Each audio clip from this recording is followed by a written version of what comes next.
I don't know if Phoenix King has a lobby yet. I'll try hosting as a spectator. Sometimes that crashes out. Sometimes.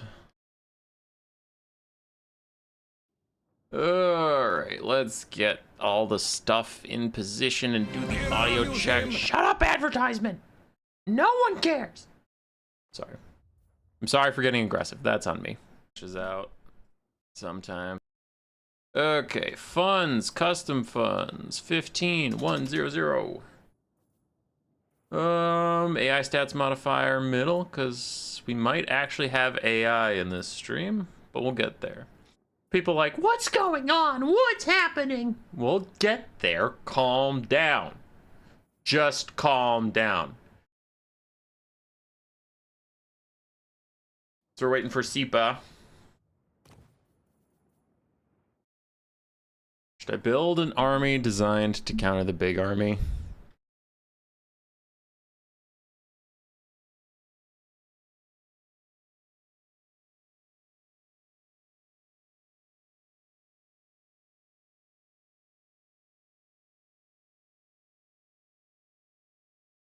Okay. Alright.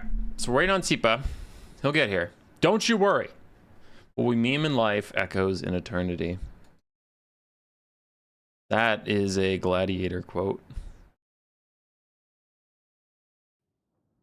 So let more people gather, then I'll explain what the heck's going on, and then we'll do the thing. And there's no army blocker. That's crazy. Wow. I know. Oh, dude, I know. It's okay. We'll be okay. I need caffeine. It's early.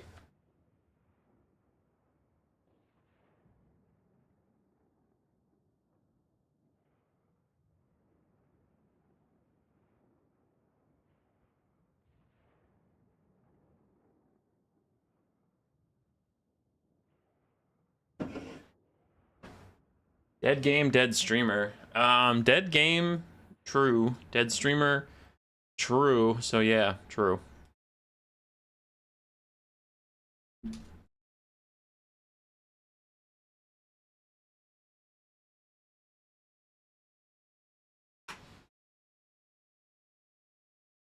My phone notifications jump scared me. I am not that sorry, Luigi. I'm a little sorry.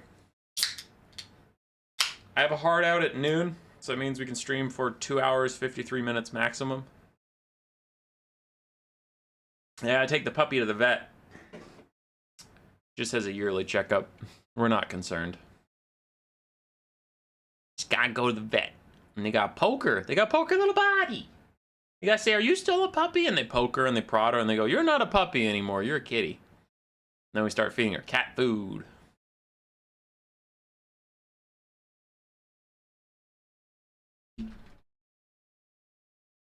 Alright, SIPA doesn't want to go first. Let's get Scarbrand.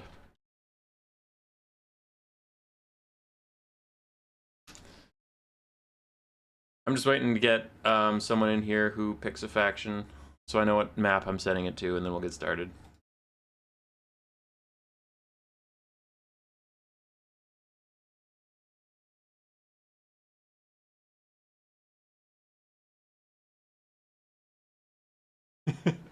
SIPA doesn't want to go first. Now Scarbrand's not even home. I pinged Jackerskins.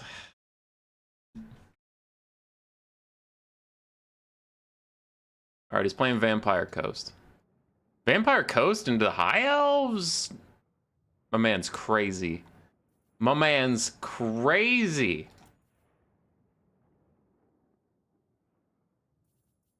Alright. Let me find something. Where's Shagreth? Nagaron, Norscan Coast. There we go.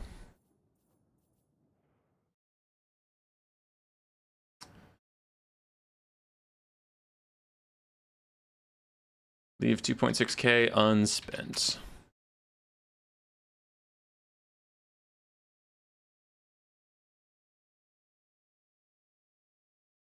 All right. So, what are we doing today? For anybody in VOD land who is not waiting for me to gather people, because you're watching this after it happened, you're like, wow, this dude's annoying. He just left the stream running for a while. Yeah. We have Gladiator. It's one of my favorite silly formats we do sometimes around here on the channel. People wanted some Gladiator streams. We'll wait for the next patch. I pinged my Discord and see if there was enough people to play this morning, because this is the time I had to stream. And we barely clenched it out, got enough people. So what is Gladiator? Well, that high elf army doesn't look like any army you've seen in quick battles because it is too expensive. That is true. The funds are set to 15,000 rather than 12,400. Now, Greenskins on the Vampire Coast, I have told him in Discord to not spend 2,600 gold because the high elf army is supposed to be bigger. How Gladiator works is...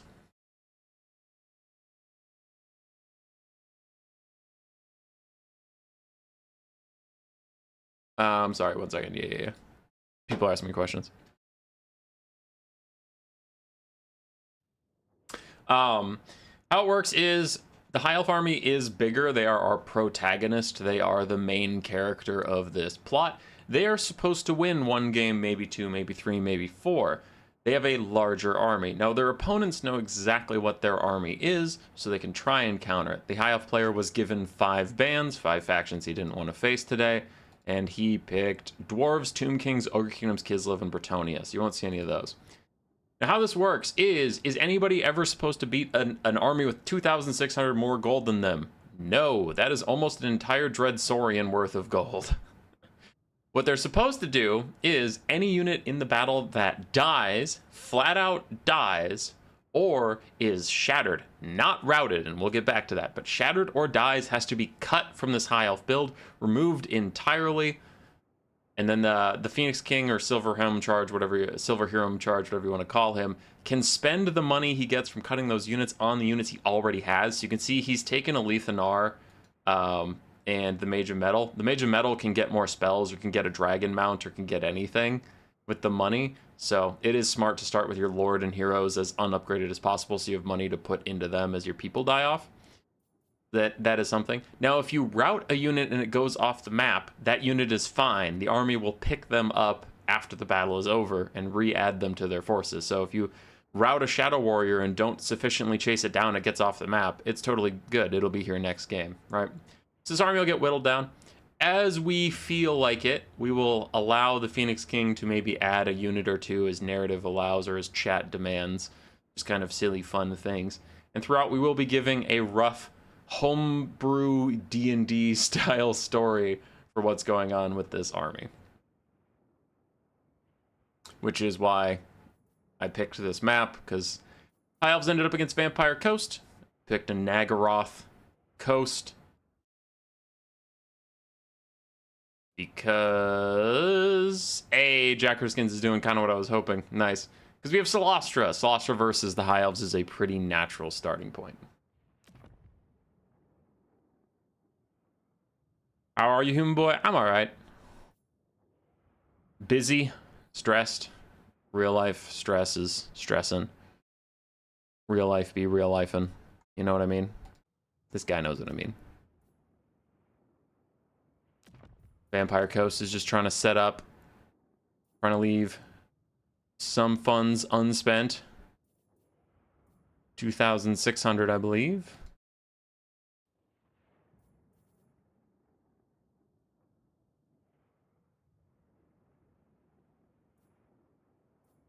Chat gave me a final Silver Hymn charge, please, thank you.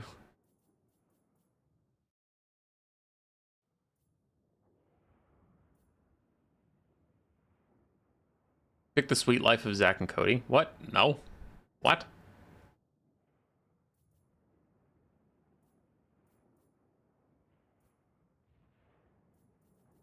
I don't understand. Chat's confusing me. I'm scared and alarmed.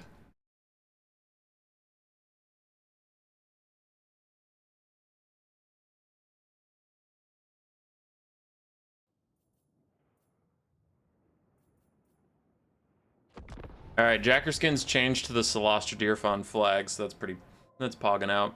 And he got the money right. We're all good. Oh, he unreadied. Son of a... No, you were so close to being perfect. You were so close. You had the thing right, and now I have to unready and make sure you get the money right again, and then you get the money right again, and now I look like an asshole. Okay, what up, Scotch? Oh, Lethanar's voice actress from that show. That's cool. All right, so we're starting off. We got to start the narrative, ladies and gentlemen. And this one's pretty obvious. Lethanar, our protagonist, our hero, our senpai, does what he usually does. He's going to go raid Malekith in Naggarond, and he dipped back to the High Elf island of Ulthuan briefly to pick up some extra forces, and there's a moon dragon that his moon bow started to glow, and he said, "Moon bow, what is it?" And then his moon bow started to glow, and he said, "Moon bow, what is it?" And his moon bow was like, "Yo, get dressed. Quit laying around naked with wolves." If you haven't read the Lethanar books, you think I'm memeing, but nope. Anyway, quit laying around naked with wolves. So he pats his little wolf children, his wolf wife, and he goes off to find out what the Moonbow wants. The Moonbow leads him back to Ulthuan. On Ulthuan, there is a big dragon, and it's like a game of hot and cold. As he gets closer, the Moonbow just starts to pulse more violently, and this dragon wakes up and is like, "What do you want?" And Lethanar's like, "Holy shit, you can speak English!" And the moon dragon's like, "Nah, dude, telepathy. I'm linked to you through Khorne. What do you want?" "I don't know. Bo led me here." "Oh, yeah, the prophecy. Okay." Moon dragon turns and he reads his wall, and he's like he's got his little moon dragon spectacles on. He's like, "Okay, yeah. Now is the time I am to aid you in taking the fight to Malekith. Let us sail." So these guys sail, right? The talking dragon with the little glasses, Lethanar, all these guys, they land on the Naggaroth coast, but they have to get through Celostra because, you know, she lives here. So the Bretonnian ghost lady, not really knowing Lethanar is going for Malekith, just sees a whole bunch of high elves show up on her shoreline, and she's like, "I will challenge you to a duel. No one bypasses the Queen of the Deeps. Ooh, Celostra. Ooh, I'm on a crab. Ooh." So Lethanar's got his hands full.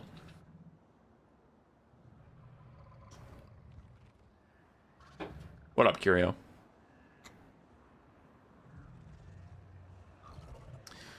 Alrighty.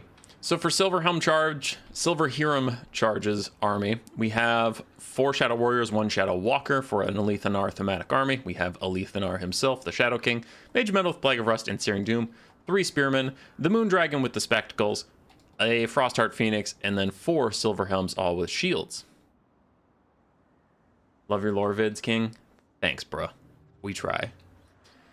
On the other side, Greenskins built this army specifically to do some damage to the High Elf army in front of him, so let's see what he decided to go with. We have 1 Carronade to try and punish dragons or the Silverhelms, most likely. Triple Mortars, Shade Wraith Gunners, other deck gunners as well. Then we have Celostra Deerfawn with her Night Summon and her Denizens of the Deep Crab Summon. She also has Spiteful Shot, but I don't care about that.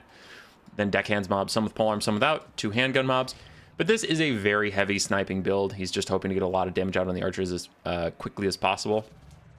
I am a little worried that the mortars are going to do too much spread damage and they're not going to be capable of like shattering or killing anything outright. And it's not like the coast have a ton of stuff to chase them down. So the mortars are going to rout them and then they'll just get to safety and come back or whatever. It's not like they're scurvy dogs to scoop them up as they're running away. Make an hour-long lore video on Celostra, please. Dude, I don't think there's an hour's worth of lore on that lady.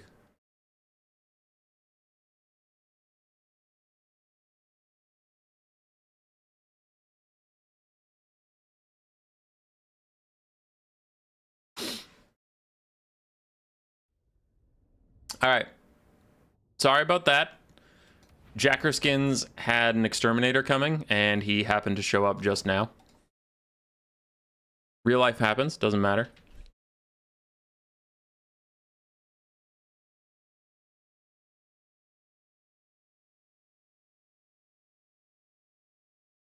Real life happens. Doesn't matter.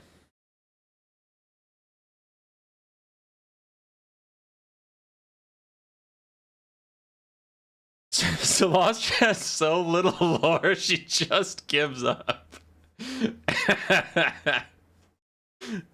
Oh my god, Codex. The exterminator got Celostra. Damn, dude. Yeah. No, Greenskins told us that in real life he had an exterminator coming, so he would only be able to play for a couple hours, but it looks like the exterminator got here pretty early. Happens. Alright, we have Scarbrand. Scarbrand's here. Scarbrand flips to Khorne. So I gotta go do some Khorne stuff. Khorne. Actually, no. Khorne also invaded Naggaroth, so I'm gonna keep the map. The map's fine. Map's fine. Whatever. No one cares. No one gives a shit. Okay, I already got my next. I got my next narrative planned. But we got to get into the game before I do the narrative thing. So we'll let Scarbrand build their army while I just talk to chat. Chat. I'm watching The Hateful Eight. Has anybody watched The Hateful Eight? Quentin Tarantino Western movie. Anybody watched it? I have thoughts, but I want to know how many people have seen it. Hands up.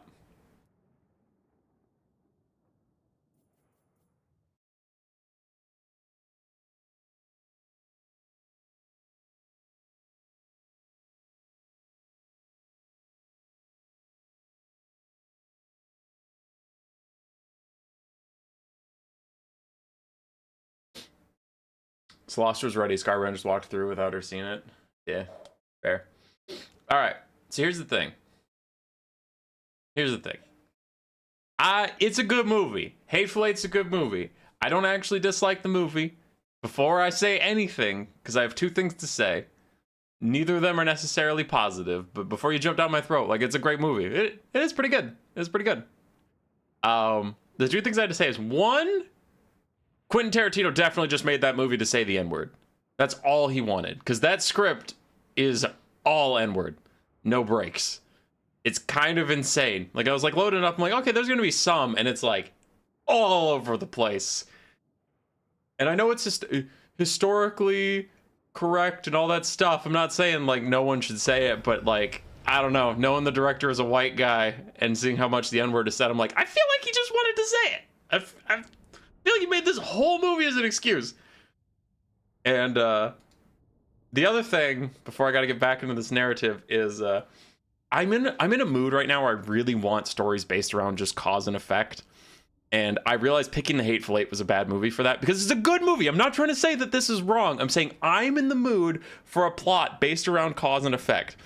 And when there's this whole murder mystery of who poisoned the coffee going around or whatever, and Samuel L. Jackson is figuring it out, and he's correct, but there's a guy in the basement that an hour and a half into this movie has never been mentioned, and there's no way you could have figured that out. Like, there's no way, as an audience member, you could have known that that guy was down there. It's not like you weren't paying attention. It's just flat out, that is not information you were given. And when he shoots Samuel Jackson's balls off, like, literally, and he falls down, and then Quentin Tarantino goes back in time to show you how that guy got there. Like, I kind of lost my mind because I was enjoying this movie so much. And like I said, I'm in a mood where I just want cause and effect. I'm not really here for surprises right now. I'm not docking the movie for that. I'm just saying. I was so pissed off where I was like, God damn it. Like, of course some random nonsense just pops up and kills this guy. Well, it doesn't kill him, but like, I don't know. So I kind of lost it where I was like, of course there's a guy in the basement. That's just fine. It is what it is.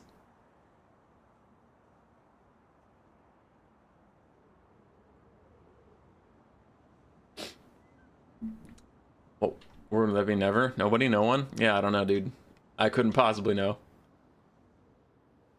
What lord are you most excited for? Probably Nagash or Thanquol. Like, Thanquol for the memes, but I think Nagash would bring the most interesting mechanics, so I am more excited for Nagash.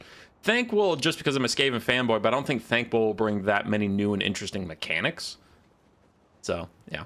All right, so we got to get back into this. We have Scarbrand the Exiled bringing Khorne versus our High Elf army. So you know how Celostra was ready to defend her turf and all that stuff? Literally, as she was setting up, and the beaches on the Nagaroth coast looked like the beaches of Normandy, guns bristling in every direction as the High Elves were dismounting from their disembarking from their boats. All of a sudden, a horn sounded, a flaming sword burst through Celostra's chest on top of her crab, and then the Skull Taker points his flaming sword at the army in front of him and screams, charge. And as Skull Crushers of Khorne and the Knights of the Brazen Throne and all these guys blitz through the Vampire Coastlines from the back, they don't even break their charge as they kill the entire Vampire Coast army on the charge and sprint downhill to meet Alethanar by the shores. So for the Khorne army trying to get a couple kills in here, we do have the Knights of the Brazen Throne, 2 other Skull Crushers, a front line of Marauders, 2 Blood Reapers with the Skull Taker, and then the Hellforged Bellowers and some Chaos Furies of Khorne. Now, Hellforged Bellowers firing up and over some hills does hit a whole bunch of hill. Yeah. I don't know what the Blood Reapers and Skull Taker are. I think Scarbrand's just having a bit of fun with that. I can't think there's any strategy to those that'll help them eliminate units. Chaos Furies of Khorne taking a lot of damage from the Shadow Warriors and Shadow Walkers. Skull Cannon fires again, manages to do more friendly fire than damage to the enemy. So, not having a good time on this rather bumpy map. And Alethanar continues to fire at it. He'll put it on a timer, kind of like the Sisters of Twilight tech that Alfredino took to deal with the Hellforged Bellowers. Sisters of Twilight just kind of constantly shot it and annoyed them. Frostheart Phoenix landed. The Blood Reapers and Skull Taker thought about turning around and then didn't bother. This Hellforged Bellowers is having the worst game. Don't try to fire over the bump. You can't fire over the bump. As more Chaos Furies are going to get taken down by the Shadow Warriors.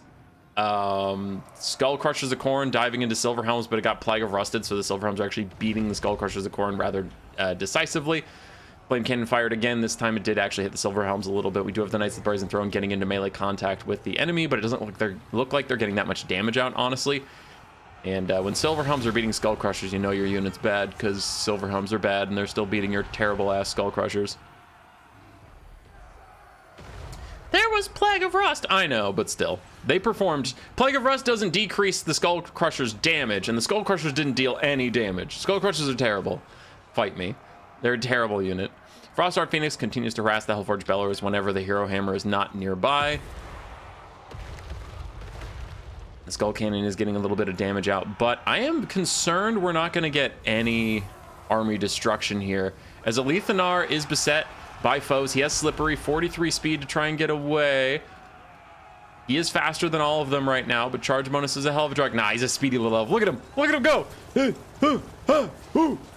then Silver Helms get in the way of the Skull Taker and his Blood Reaper friends. Kind of by accident, but accident or not, they did get in the way. And Alethanar is going to scoot and shoot to safety.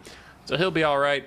For the High Elves so far, no units are even close to routing, much less shattering or dying outright, so I don't have to worry about them just yet as a play. Searing Doom is going to hit these Skull Crushers and do a good amount of damage. And the Moon Dragon even gets a little breath attack in. Silverhelm's starting to take a bit of damage here. Do any of them rout? And if they rout, does it matter? Is there the force capable of chasing them down to the edge of the map? I don't know. I don't know. As the Shadow Warriors and Shadow Walkers get to safety, they are all firing at this Blood Reaper, who just explodes into a pile of blood and is going to start demonic instability crumbling soon as the next volley comes for him. It's just an execution. Look away, children. Look away. Oh, God. He's dead. He's dead. He's the deadest dead guy I've ever seen. He's dead. Marauders still closing in. Something shattered. It's Marauders of Khorne. It's not even the High Elves. Hellforged Bellowers looking pretty dead. That's a lot of archers. Pin cushioning it. Ba-dum bum bum bum. Ooh, Skull Taker's closing in on the mage. Can he kill the mage? That would actually be huge, because then Phoenix King would be out of mage for the other games. Alethanar clearly doesn't cast spells. Skull Taker, get her! Get her! Sword raised! Oh! Shadow Warriors jump in with the Frostheart Phoenix to save the day. Still have some Silver Helms routing. Ooh, this one might be in danger, possibly. 600 HP, High Elven leadership going absolutely nuts. So it's not going to shatter. Someone has to do that extra 600 damage. It doesn't look like it's going to happen. Elsewhere, everything else is routing. Blood Reaper and Skull Taker teaming up on the Frostheart Phoenix, while in the background another Skull Crusher of Khorne is almost taking out Silver Helm. Silver Helm's routing, but again, not shattering. That Silver Helm gets to safety. It will not be cut from the build, as it only routed, it did not shatter. These other ones taking a lot of damage, but the Skull Crushers are under attack by a lot of different things. Nice shot down from Hellforged Bellowers. This is getting a little hard to pay attention to. There's a lot of different things going on around the map, but I think I got it. As Skull Taker continues to fight back against the Frostheart Phoenix, getting some damage out here and there. The Hellforged Bellower is about to die, though, as Alethanar takes the fight to them. The Skull Crushers in the distance still going to rout off as the Moon Dragon's attempting to take them out soon. In come the Knights of the Brazen Throne. Not sure exactly what they're trying to charge, but I don't know if going after Silver Helms is the right way. Probably want to get some infantry, because infantry you can actually chase down. Plus the Knights of the Brazen Throne have that increased charge thingy that they can do, so that is pretty strong. Skull Crushers in the background still haven't routed yet, performing admirably considering I just shit-talked them into oblivion, but they still can't beat two Silver Helms and a Moon Dragon, not in that situation. As the Blood Reaper continues to duel Lethanar. Lethanar's down to half HP, but as we saw, he has scootily pooping little elf feet. that can run away at the drop of a hat.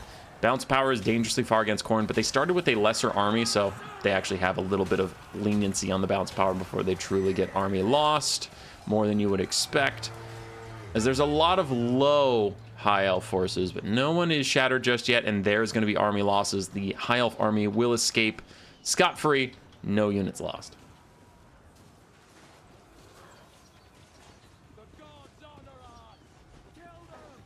Good movie for that feeling is 13 Assassins, Japanese samurai movie. Straight up, hey, this lord is super evil, but he's the shogun's nephew. We need to get some guys together and kill him.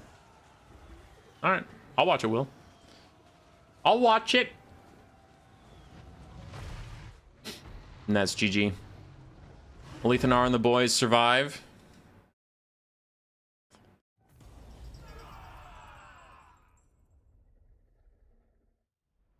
Man, the Hellforged Bellowers was hating this map.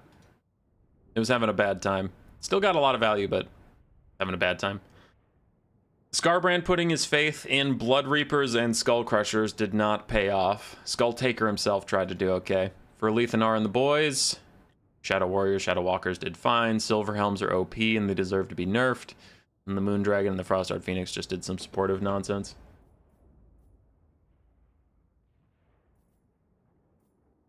Let's get Curio in here.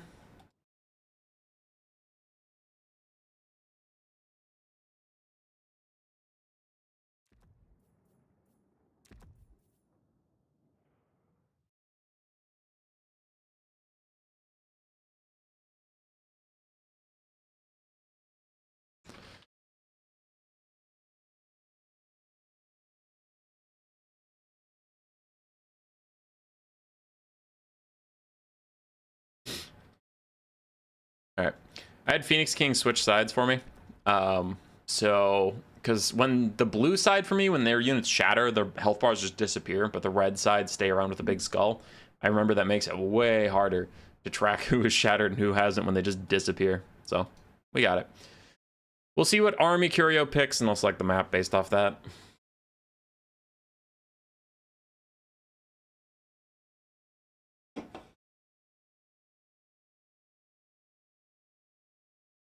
So Curio's thinking. He goes the vampire counts. What? What? Why? What? Why would you do that? Hume Boy, if you were a piece of furniture, would you be a lamp from the 70s? I would be the leg lamp from A Christmas Story. I don't know why you'd even ask that. It's obvious. I'm a leg lamp.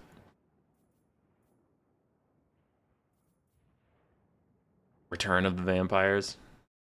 Maybe. I'm trying to figure out if this is actually the army he's going with, or if he was just looking. Do I need to be changing the map? I could change the map.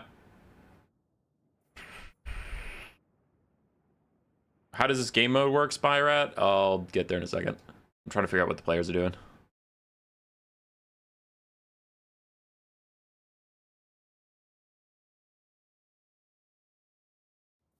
Inform me, you fools. Tell me what is happening. Fragile. Must be Italian.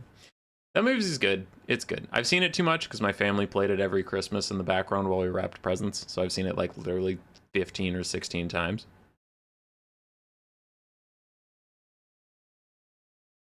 Curio's typing. Curio's typing. Are you playing Vampire Counts? What's happening? Please tell me. Am I switching the map? I made a VCCD Slaanesh Greenskin build. Give me a sec to decide on which. Oh, okay. So he's thinking. So somebody asked something. Spyrat. What up, Spyrat? Spyrat. So what's happening? Silverhelm Charge has a larger High Elf army than his opponent. His opponent just gets a normal funds quick battle army, right? This is normal. The High Elf army is larger than you can get on quick battles. But this army is set. All of his opponents know exactly what this army is, and if they shatter or kill any units on this army, it has to be cut from the build. And the Phoenix King, his name is different on Discord, but the Phoenix King can change, can spend the money on anything that is still left. So if he loses a Shadow Warrior, he has 850 gold to either chevron some Spearmen, chevron some Silver Helms. He can buy more spells for his mage, get a mount for her, give Alethanar more of his abilities, things like that. He can spend money on what's already in the build. And sometimes if things are going well and he's losing some army stuff, but people like the stream, I'll ask chat what unit we should allow him to recruit and why. And throughout this is our protagonist's army, so we make kind of a homebrew D&D style narrative around it. So far, Alethanar met a moon dragon that had spectacles, and it was part of a prophecy to help him kill Malekith once and for all. Okay. Got it. So he is going to the vampire count, so I need to go with Castle. Castle Drakenhof. Okay. So I got a map set up here.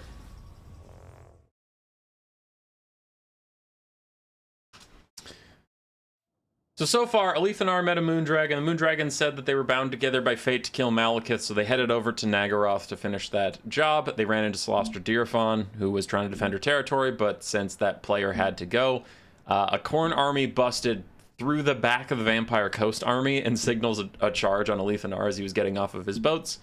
That's what's happened so far in the narrative. But that is gone. So, walking over the corpses of the Khornates they just felled and walking past Solostra's defeated army, Alethanar gets to Nagaroth to find it completely devastated. Everywhere they look are piles of finely crafted skulls of various elven slaves or elves that were trying to defend their homes.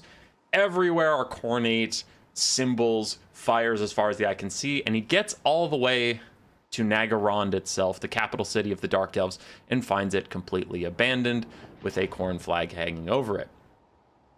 Now Valkia is sitting on a lawn chair, as one does, and Alethanar walks up to her and goes, "Hey, what's going on here?" And Valkia is like, "To arms, brothers!" And Alethanar's like, yeah, I already killed a whole Khornate army, I'm not gonna do that again. Where's Malekith? Valkia looks at him all suspicious, You're lucky you have a good diplomacy with me. As you go on the campaign map, they have plus 80 because they both have been fighting Malekith forever. So she's like, you know what? You did me a good service by waking the Dark Elves over all these years. The Blood God favors you. I will tell you where those cowards ran to. And Alethanar goes, Ran? And Valkia says, they'd abandoned ship right before we showed up. End times. They abandoned ship, left just their weakest armies that couldn't quite fit on those giant boats of theirs and sailed off to the west. So Alethanar goes, Frah! I was going to say the F word, but I need to avoid that one because people have told me to. So he gets back on his boats and sails off, sailing around to ask where the Black Arcs were last seen, headed with all of the Dark Elves. He goes back to Ulthuan, talks to people in the south, no one's seen them, goes to people in the north, and they said they saw all the Black Arcs sailing up and over to the north. Alethanar continues to the north, follows them, comes across some Norskin raiding villages, talks to some of the Norskins, bribes them a bit with some elven trinkets, because they do love shiny goodies, and asks them if they saw any big boats going by. And all in all, he finds himself led to Castle Drakenhof. In Sylvania, Malekith, for some reason, was dead set on getting here, and Alethanar wants to know why. Now, Alethanar, not being the nicest guy, showed up to Manfred's castle and said something along the lines of, "Hey, you disgusting pale abomination, you balding, maulding old man, get out here and answer my questions, for I am Alethanar, the Shadow King, the superior high of God upon which you deign to exist in front of." Manfred, thinking he is tough shit, did not take well to Alethanar's candor, because Alethanar, in the lore, is an asshole. So Manfred rallies his forces and is determined to push this High Elf army off of his doorstep rather than answer their inane questions. For Curio and the Vampire Counts, we have Vargeists, Manfred von Karstein, with Purple Sun, Spirit Leech, Gaze of Nagash, and Invocation Heck. We have a bunch of Crypt Horrors.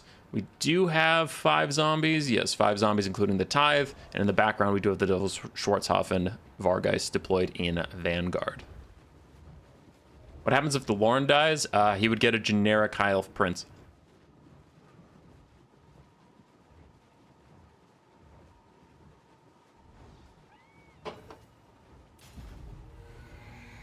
Is Manfred what Malekith looks like if he takes his helmet off? No. Malekith is severely burned.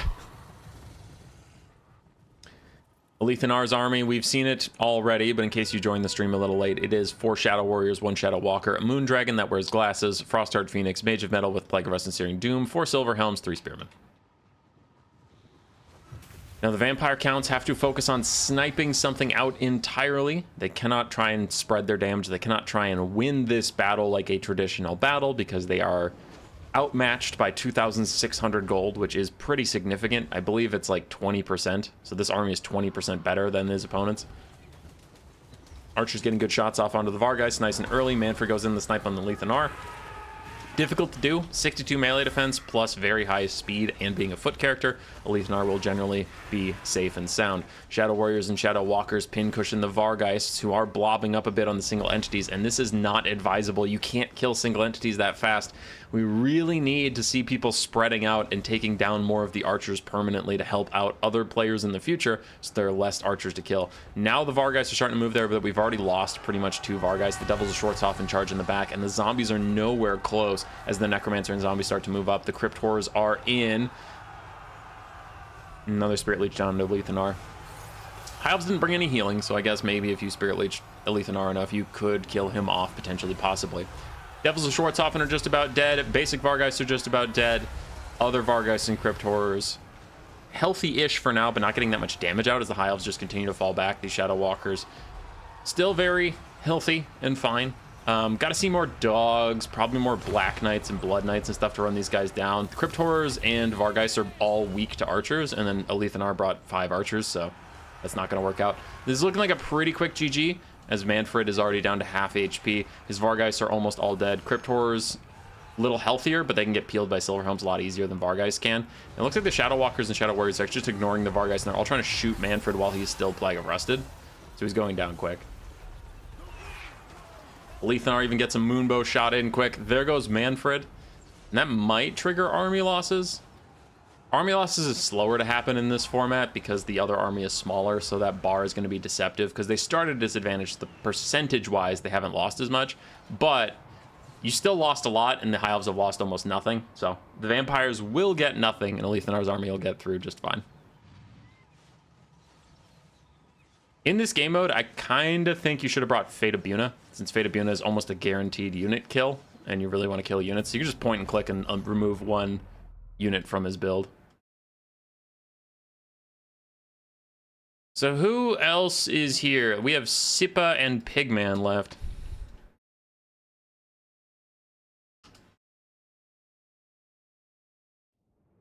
Yeah.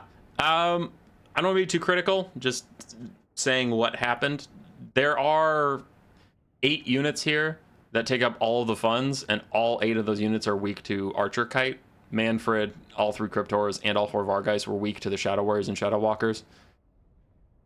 So it unfortunately did not work out for them. That's GG. I intended to bring Buna instead of Purple Sun, but I misclicked the icon. That is fair.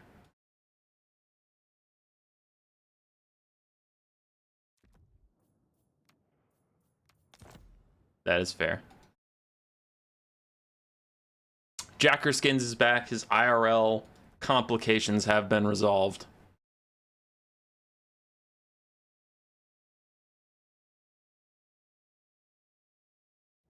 So do we get the return of Sloster Deerfun, or does he pick somebody else entirely? I don't know. All right, he's back on the Vampire Coast. Let's do...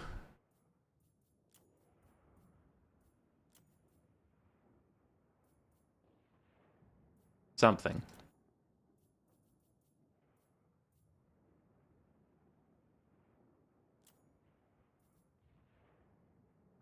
This one. All right. Map set.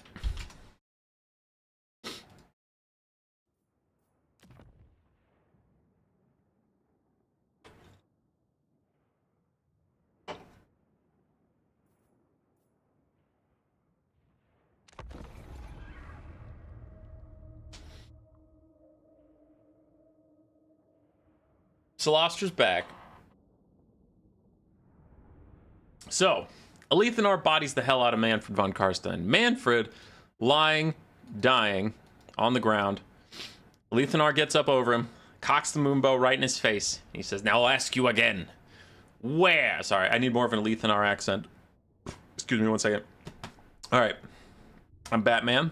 I'm a super badass. I'm Batman. But I am a high elf. Got it. All right, voice locked in. Here we go. You're about to hear Alethanar right in your ears. Here we go. Oh, I have defeated you. Oh, so where is Malekith and the Dark Elves? I heard they were coming this way. Oh. And Manfred's like, what the hell is going on with your copyrighted ass voice? Okay. Coughs up a bunch of like black bile. The freaks who look just like you but had really weird helmets. Actually, you also have really weird helmets. They came through here a couple days ago and they returned to their ships. Obviously, we're very far inland. Their ships cannot be parked anywhere near here. Their ships were parked in Bretonnia and they made their way here, and Alethanar's like, gah! So he goes back to Altdorf where he parked his ships, sails down to Bretonnia, finds a bunch of black arcs, and he gives his men a speech, a Braveheart-style speech on his ship. Actually, no, Pirates of the Caribbean 3, Elizabeth Swann-style speech. So he's up on the rafters, he's got his hand on one of the ropes, wind is flowing through his black hair, and he's like, this is it! Ho-ho! We are about to embark on, ho-ho, the greatest adventure of our lives! Today is the end of the Dark Elves, ho-ho! And free men everywhere will say, let freedom ring. Oh. And then they all hold up their pieces of 8, and I got my metaphors a little confused. But as Alethanar and his boys hop onto the first black arc they find, and their swords are raised, and their bows are raised, and they're ready to do this, there's no one there. And they go to the next black arc, and there's no one there. And they go to the next black arc, and there's no one there. And the Dark Elves abandoned all these freaking black arcs. There's no one here. But on the final black arc, there is a familiar ghostly face. And Solastra calls out to Alethanar over the railings of the Black Arcs and says, the seas are mine! And Alethanar's like, this bitch again. So there we go.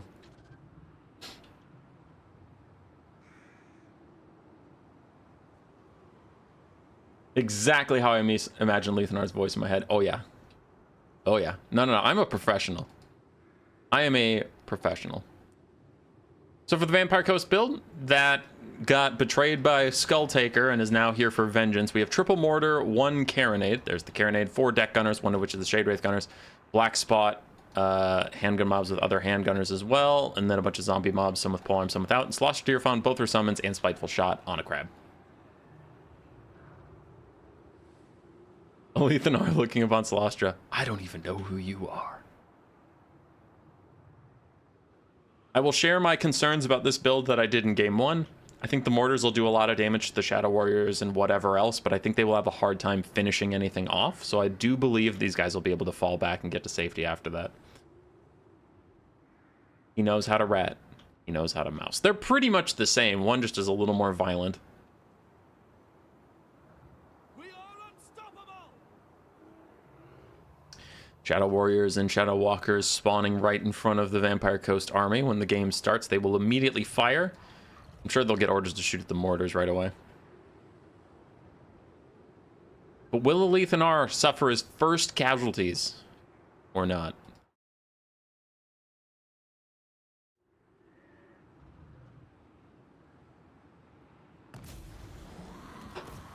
Game starts. Let me see that first volley. Let me see that juicy first volley. They're stalked. The Vampire Coast don't even know they're here right now. Dun, dun, dun, dun, dun, never mind, let's run away. Dun, dun, dun, dun, dun, dun, dun, dun, dun, dun, dun. Oh, they're going back in. Oh, are we gonna get our first volley? Give me that volley. Give me that volley, you coward. Give me that volley. How are you not spotted by now? And an entire deck gunner is deleted by OP High Elves, but now they're spotted, and the Vampire Coast gets to respond a little bit. Mortar's getting good damage out in there. The damn Knights Errant. Damn Knights Errant. Charge straight at the wounded Shadow Warrior. Please, take them out. Take them off this map. I don't want to see these guys on my map ever again, as the deck gunners are still messing them up, but it's down to the damn Knights Errant to actually finish something off. Alethanar's troops are taking a lot of damage for the first time ever. The Ghost Damn Knights Errant go through these guys. Oh, murder and death and violence. Immediate terror route, but that is not enough. Immediate route, but that is not enough. Something needs to shatter. Something needs to die, but the Silverhelms come in to peel, and the Frostheart Phoenix is here, and the Moondragon with his glasses in the background is like, listen, Prophecy didn't say shit about me fighting random Vampire Coast. I ain't doing it. You can't make me. Mortars and Shade Wraith Gunners continuing to pummel these guys, but until we see some shatters, I don't care. Damn Knights Errant down to 40 seconds left of life, though honestly they might not survive that long as the Silverhelms and Frostheart Phoenix are doing good damage. Soloster's running out here, and the Damn Knights Errant have bailed out of that fight. They are going after the Shadow Walkers. Yes, somebody's finally engaging with the game mode itself and just trying to snipe out stuff. Let's go. So close to shattering. Those Shadow Walkers have taken a ton of damage, down to negative 40 HP, and they're gone, baby. We're gone. We did it. The Shadow Walkers, the more expensive ones, are gone. Phoenix King loses his first unit because he's a chump. Ah, you might have done 2 games in a row with losing literally nothing, but this time you took some damage. Take that. You take that, Phoenix King. You take it all the way to the bank. Jackerskins is ahead on damage value. I'm actually a little concerned for Phoenix King. Just a little bit. I think he's going to be fine. He's going to be fine. But also I am a little concerned. But he's going to be fine. Little teeny tiny bit concerned. Going to be fine. Frostheart Phoenix getting shot at by a ton of things, but it's teeny tiny little model, plus some dodging, trying to keep it safe, takes about a quarter of its HP, and the Moondragon, with his glasses, with his spectacles, is hovering over the weird giant flaming pit thing, trying to block some of the line of sight from the Vampire Coast. Phoenix King taking a lot of free damage on this Frostheart Phoenix. I understand he's trying to just be annoying and like harass and stuff, but the rest of his army isn't in a position to punish that, so he is just taking free damage right now, and that is a little concerning. Moondragon has to retreat, taking a lot of damage as well. This whole, like, the 5 archers spawned in the Vanguard, shot a bit, then went back into range, shot a bit more, and they all got focus fired. And then the Frostheart Phoenix dancing around in front of him getting focus fired, and then the Moondragon getting focus fired. The High Elves are just feeding themselves one by one into this blender, and that is not working out for them at all. So, I don't know. They got to switch their tactics. Alethanar is busy sniping out mortars. He's taken them down to, out of 12 models, they're down to 8. So he has killed off 4 of those models. And the archers get back in range to continue shooting at handgun mobs. But the Frostheart Phoenix is not like any other Phoenix. It has no chance of healing itself at all. So the damage it's taken is just the damage it has taken.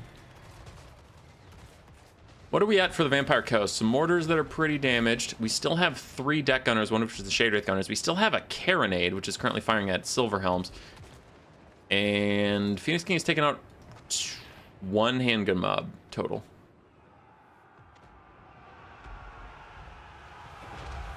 I would go extremely hard if Jackerskins wins this against a full 15k army. True. As the Silverhelms start to charge, taking a lot of damage. Now, very few of these zombies are halberds, so actually this charge should get a lot of damage off, as one of the Silverhelms is about to rout. Shadow Warriors are getting to fire in over the top. Another Overcast of Searing Doom comes down, but that is another... Both those Overcasts have actually done so much damage to her. It's kind of crazy. As the Shade Wraith Gunners and Deck Gunners keep trying to kill these guys off, the Silverhelm charge is completely stopped as the Prometheans spawn behind them. Zombies in their front, and Terror Route takes them out, as somehow this guy didn't Terror Route. This one didn't. That one did. Weird. Life's strange. Life sure is strange as a Moondragon tries to dive in, but handgun mobs are taking them down. Alethanar is going melee commando mode into these mortars, but the Vampire Coast very, very, very far ahead on damage value. Shadow Warriors routing. Not shattered just yet. But they are going to shatter soon. One cannot simply survive this level of violence. Because we still have some Silverhelms vibing. We still have Spearmen that haven't engaged at all. We are losing our last handgun mob over there. No, wait, sorry. There's still another one. So we still have a handgun mob. Shade Wraith Gunners and Solostra marching out to deal with some of these Shadow Warriors themselves. And the Shadow Warriors just going to get a couple shots on Solostra, but without Plague of Rust or anything, they're not really in any danger. Rotting Promethean Summon is fake. That is going to fade away in 3 seconds. That one is brand new, and it will continue to harass the High Elves for a little bit longer. High Elf leadership making it hard to shatter them, but still, damage is damage, and we take those. As Alethanar, I do need to keep an eye over here and make sure that nothing else dies while I'm looking, but I love how Alethanar's just been in melee with Mortar Crews for a while. Look at him spinning around. Look at him. Look at him go. Yeah. You do it, Aleth. You do your best. While we lost another Shadow Warrior. So far, for things I actually have to track, we have lost a Shadow Walker and a Shadow Warrior. if the High Elves clutch out this victory, they will still have to cut those 2 units. Froststar Phoenix moving back in with only 700 HP is gonna die. That's just flat out gonna die. There we go. Froststar Phoenix is also down. Moondragon moving back in as the Plague of Rust caster is busy fighting the mortars. And the last real handgun mob is under attack. If the Silverhelms can find a way to get into the backfield, they could kill the deck gunners very quickly, but they're getting blocked up by polearms and then just shot to pieces by 3 deck gunners and the handgun mob, maybe? Maybe. The Hives have run out of HP. Remember what I've mentioned a couple times works both ways. While the green army, or blue down here, green up there, they army loss slower than you would expect because they have less forces to begin with. The red army will also army loss faster than you would expect because they had more forces to begin with, so they lose a larger percentage quicker, and there is army losses there. And the High Elves straight up defeated.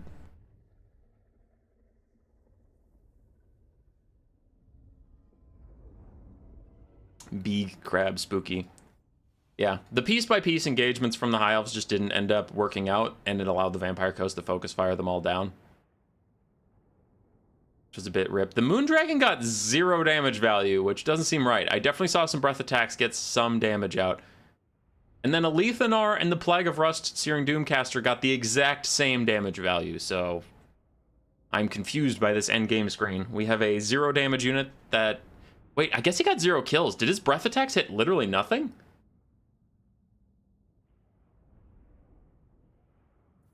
I'm confused. I'm confused and alarmed.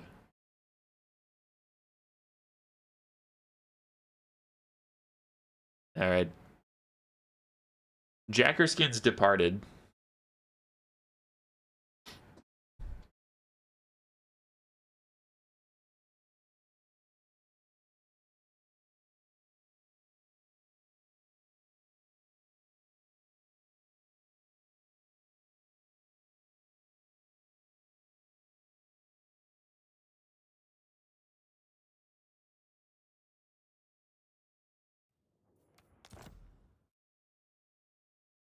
Boom.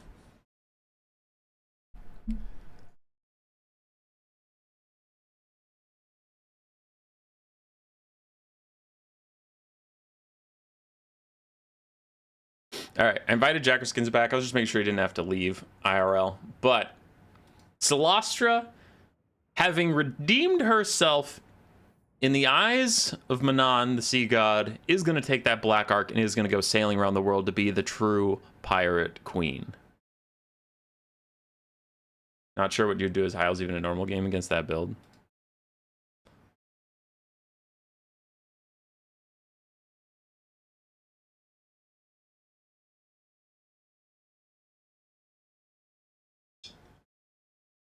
I mean, Archer spam is still pretty strong against that type of build from the coast.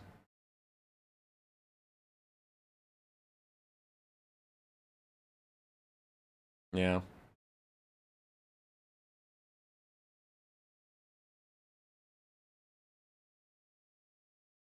So we'll get Pigman in here, figure out what his faction is, and then I'll change the map based on the faction. Now the real question is, what happened to Malekith? Why were all the Black Arks empty? Why was Celestra there? Did Celestra kill Malekith?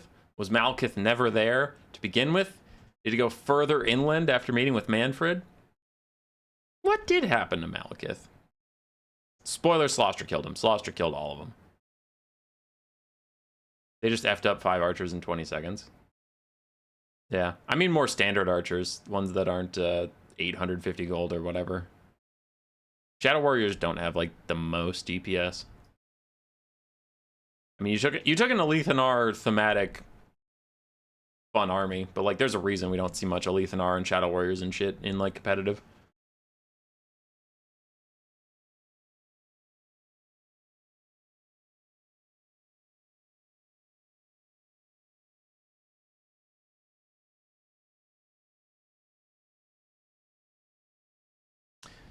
Jackerskins banned Wood Elves, Dwarves, Empire, Tomb Kings, and Grand Cathay.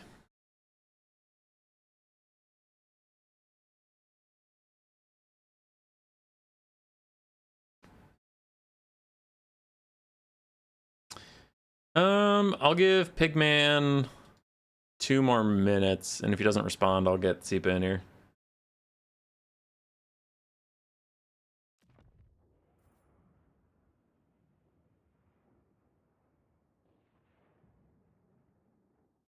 Maybe. Maybe that build's really good into High Elves.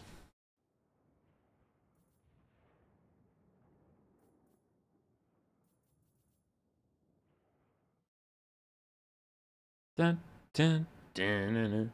Instead of in front of them, moving to the side of the formation may have worked. Maybe.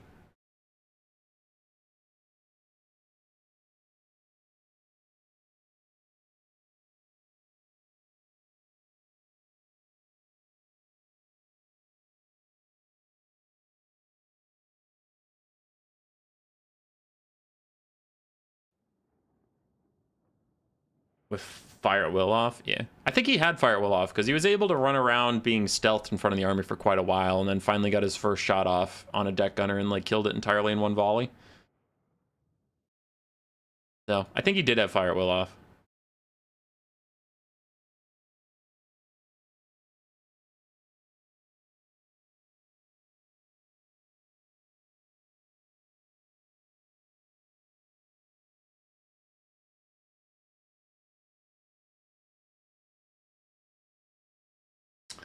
Alright. I don't know where Pigman is. I ping Sipa, who has been hanging around. Sipa keeps throwing other people in front of the fire. But eventually, he's running out of meat shields to throw at the army. He's gonna have to, like, show up himself. Defend his honor.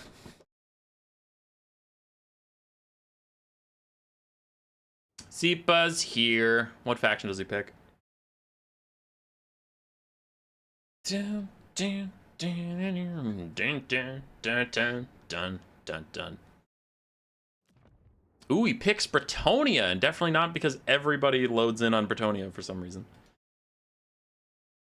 Actually, question for anybody out there who's smarter than me. Why is Bretonia the default faction you load in on when Beastmen is ahead of them in alphabetical order? I don't understand. Because not, like, the only argument I could see is, oh, Bretonia's first in the order, but they're not. Beastmen is. Sipa switches to Skaven. Alright, bet. Bum bum bum bum bum bum bum bum bum bum. Map set. The map says Reichland Estates. Yeah, I'm just going for a generic Empire area for the narrative I have in my mind. Because the French beastmen are too scared. It's French propaganda. Because beastmen are hidden in the forest. Ah, Curio, best answer. Jackerskins, worst answer. Banned. Banned from chat. Banned from the game. I deleted his messages because he got banned. Jackerskins was actually in our see, this is why I'm happy. You want to know why I'm happy? You want to know how I'm having a good day? And it's entirely because of Jackerskins. Jackerskins was in our top 4 new player finals. And because he got so far in our new player event, he is disqualified from ever playing our new player stuff again. Ever. But here's the thing. I liked watching him. Jackerskins was cool. He, especially his Chaos Dwarves, his Dwarves were okay. Like, his Dwarves were fine to watch. He didn't do a lot of gyrocopter stuff, so I generally enjoyed his Dwarves. But his Chaos Dwarves were inspiring. I actually went and played some quick battles as Chaos Dwarves after watching him play, because what he would do is, Chaos Dwarves for the longest time in competitive were just taking 3 single entities, whether it's 2 Bale Tauruses and a train, or a Great Taurus and 2 Bale Tauruses, or whatever. Like, it's just single entity spam. He would take just, like, quote-unquote honest Chaos Dwarf builds, like, my front line is Chaos Dwarf Warriors, and my back line is Infernal Guard of Fireglaves or Blunderbusses. I took some Bull Centaur Renders.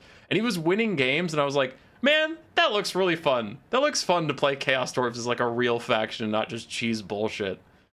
So, I don't know. I just enjoyed watching him play, and I was worried because this happens all the time. We get new players who come in, they play 2 or 3 new player tournaments, and if they win, they graduate into being a Bone Ripper, so they can't play in new player stuff anymore, and they disappear. Or they lose enough times that they disappear. And it makes me so sad, especially when there's a player I actually enjoy watching. When I saw him win, I was like, please don't disappear. Please don't leave. And then he pops up, you know, a couple days later, he's like, yo, I'll play in this stupid for fun event. And it's like, yeah, we get more Jacker skins. It's not like Jacker skins specific. I mean, I do find him entertaining to watch and all that stuff, but like, La Luna Pruna was pretty fun. And they're not as active as I wish, because their Lizardmen are generally pretty fun to watch. I remember Power Chan was pretty fun, and they kind of went AFK for a bit. So yeah, it's just when I see fun new players show up and then disappear, I get really sad. So whenever one sticks around, it makes me happy.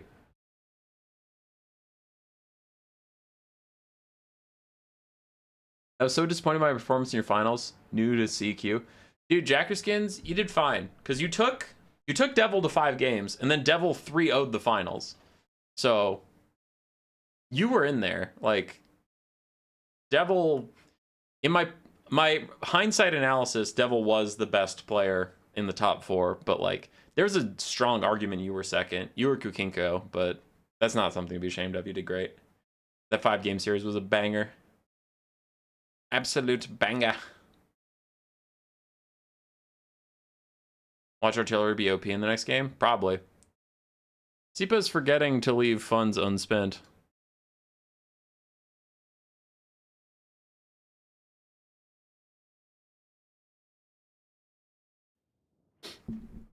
He's building the whole army like he gets all the funds. You don't get all the funds. Nothing but Chads from new player tournaments. Codex. Codex, I'm not saying nobody ever sticks around. I'm saying not enough people stick around.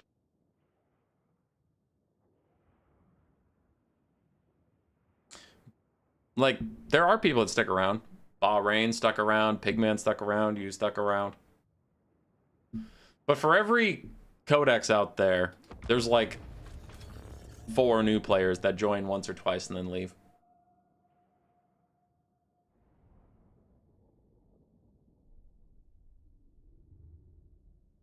Curio's sticking around. Curio, I may be misremembering you from someone else, but if I remember correctly, you're one of the people that won a new player tournament and you're having difficulties transitioning into the tryhard stuff. So I think we're in danger of losing you, which can't be allowed.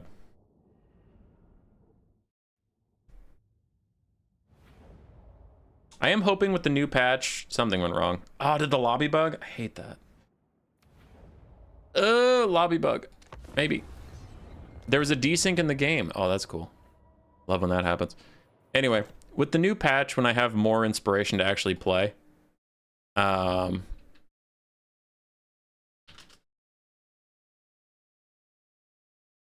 sorry. I got distracted because obviously the whole game just crashed. I am hoping to host more regular tournaments. Just like, hey, this is a tournament on this day, play if you want to, kind of thing. Or ones with a bit of a gimmick. I just haven't personally had the inspiration to play, so then it's hard for me to want to host a bunch of tournaments where I'm like, hey guys, I barely even want to stream because I'm sick of the meta, but here I'm going to host a bunch of hours-long tournaments and do that.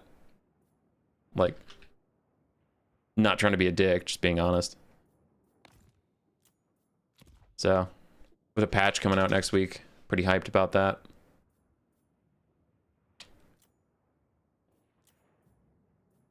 Ugh, and next week's gonna be cool because I took Tuesday through Wednesday off of, Tuesday through Thursday off of work. So I will be streaming the new patch quite a lot. Boy, do you have a channel? Do you have channel plans for when this game stops getting support? I would cover whatever the next Total War is. Yeah, because there's a lot of speculation that it's gonna be. I have no insider information. Before you go and tell CA on me that I'm leaking, dude, they haven't told me shit. I don't even know what the next Total War Warhammer 3 DLC is, much less what their next project is. But I've heard it's 40K. I've heard it's maybe going to be Star Wars. They might get the license for that. I've heard Medieval 3. All 3 of those sound pretty fine, so I'd probably cover that. I don't know.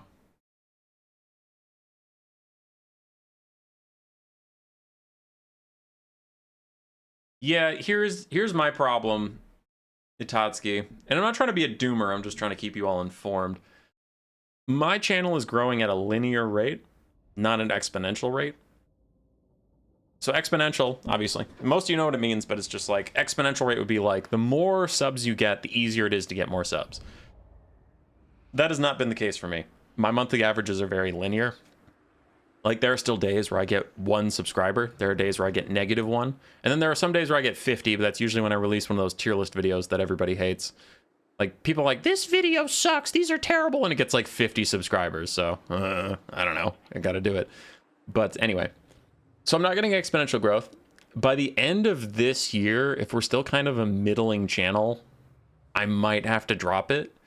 Because, no, I'm not trying to be an asshole, but like, real life stuff exists. I have a job, I have a 40, 50 hour a week job that I do, and then I come home and do this with like all of my free time. And Grace and I are hoping to have kids. So when you have kids, you kind of can't keep doing this shit. So either the channel needs to get to a point where it becomes my job, and then I have this as my job and taking care of a kid, or I need to drop this, keep my normal job, and take care of a kid. So this is maybe looking like the last year I can do this, unless we see some actual growth that can make this a future potential. But if this keeps being a hobby and like a side project like it is now, where I just do it because I like doing it, then it's not going to survive the becoming a parent transition, you know? So unless the next Total War project comes out within the next year, maybe 2, depending where Grace and I are at with having kids, if the channel's at a linear rate, then it doesn't really matter what I want. The responsibilities of being a father do come first. And that's just like honesty. I'm not trying to throw shade at CA. I'm not trying to say like, my channel isn't growing fast enough. Wah. It's just informing you of the metrics of what success looks like, where it's like, if this is not my job when I become a father, this needs to go. So there's your heads up. Stars would be fun? Hell yeah. All right, looking at chat briefly, then we got to cover these armies.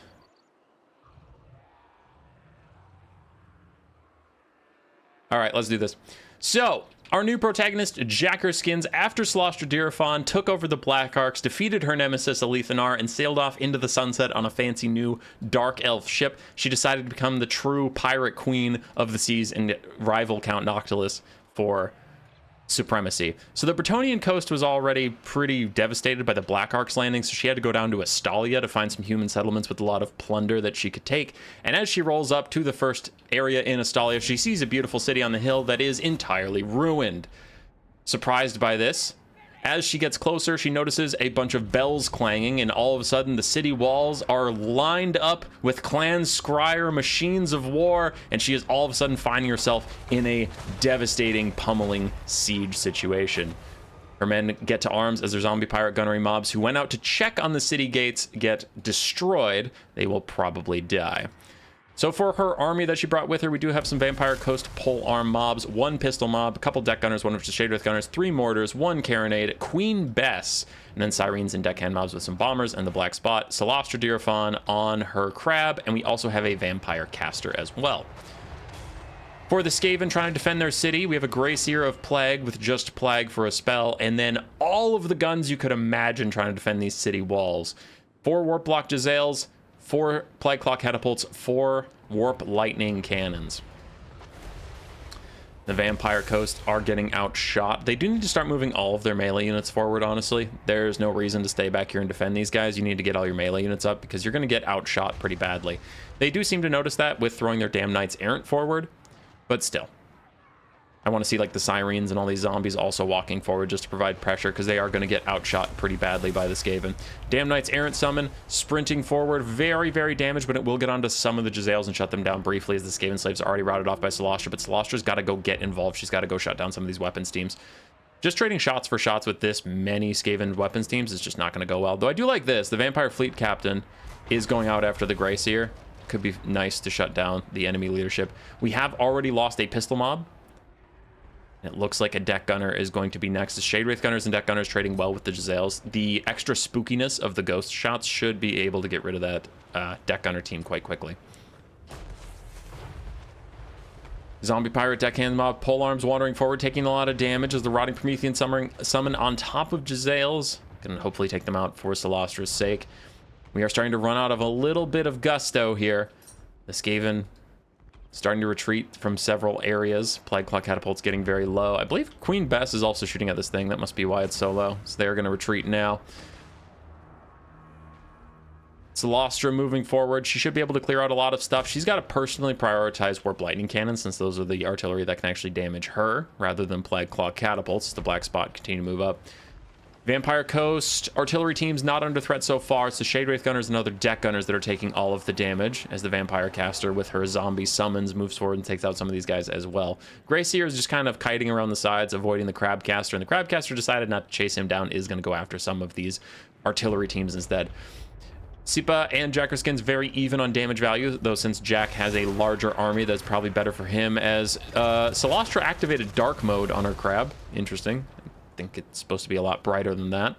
And the Undead do have a lot easier of a time for me tracking what is shattered, quote-unquote, or died, because in the end screen, it'll just, if it's dead, it's dead, and otherwise they can't route, so it doesn't matter. But Syrene's getting up here with their superior speed, and Solastra also. It looks like the Skaven are about to lose. It's just how much of the Vampire Coast army they can take with them that matters, because the Syrenes can kill these weapons teams very, very, very quickly. Grey Seer under attack by the Vampire Fleet Captain, as Queen Bess continues to fire. I think that's a Queen Bess shot, so we might get to see one. Nope, it wasn't. Oh, there it is. Uh-oh, friendly fire. Oh, friendly fire, Queen Bess, you ass! No, why would you do that? Why would you kill your own polearms, Queen Bess? Queen Bess, you jerk.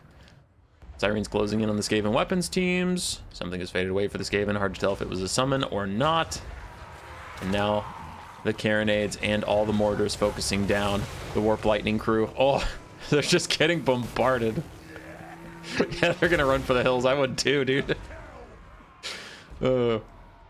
Turns out the city defenses of the Skaven are not going to hold, as the Grey Seer is already routing, getting chased down by the Vampire Caster, but Solastra made her way into the defensive lines, is going down the side with her Ghost compatriots. I do like that the Ghost Lady is leading the Ghost, like, Spec Ops Special Forces squad through the Skaven backline. So as there's all this fire trading, you just all of a sudden have these, like, assassins rolling up the line and, like, surprising all these Skaven weapons teams.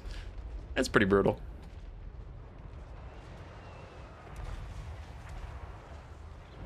So Plague Claw catapults, very wounded. I'm already scheming. I got the next game planned out. We got this. Thought about giving Tequila or Tactical Itch access to the channel so they can upload here. Like on the Human Boy Yes Yes YouTube? Maybe. I haven't put that much thought into it because I'm not retiring like now. What we're talking about is like a year or two away. But it only came up because people were asking me what I was going to do if Total War stops getting support, and I'm like, I think I have to make a decision on what I'm going to do with my channel before they give up on this game. This game is their cash cow right now. Grey Seer rallied. He got away from the Crab Caster. Looks like she wasn't that interested in continuing to pursue him. While some of the mortars are taking a lot of damage, Plague Claw catapults doing really good work against the crews, but also that contaminated debuff can get them to start crumbling quicker than usual. And crumbling on units that have such a low health pool, crumbling is very, very brutal. Grey Seer is also closing in, and he can summon Plague, which I actually kind of want to keep an eye on if he starts to summon, because that could kill an entire crew. They have a hard time dodging that sort of thing. As Solastra and the Crabcaster are still trying to get through these guys. Solastra's busy chasing people down, and we have Jezzail's back as well. And there is a Plague right on top of Queen Bess's crew. Oh no, just the image of a Plague priest standing on top of Queen Bess, T-posing his way to victory as he takes out the most elite mortar of the Vampire Coast. They are gone. Another mortar is gone as the mortars and Carronade crews continue to fire. The Skaven will lose this game, but they will take everyone with them because they are spiteful little creatures. No, serious praying for your future success. Family's heartwarming. Always wonderful to see someone out there being a real dad. Yeah, no, I'm gonna be fine. I'm not worried about my future. I'm just like, I don't know what's gonna happen with the channel, but as far as my life, it's not like I'm in trouble. It's just, oh, do I need to stop having this very time-consuming side hobby and just focus on my job and my kid?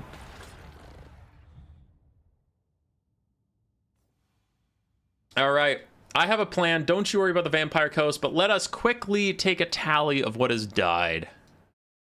As I note to Jackerskins here, so we lost Pistol mob, 2 pole arms, 3 deck gunners, 1 mortar, Queen Bess, black spot, bombers dead.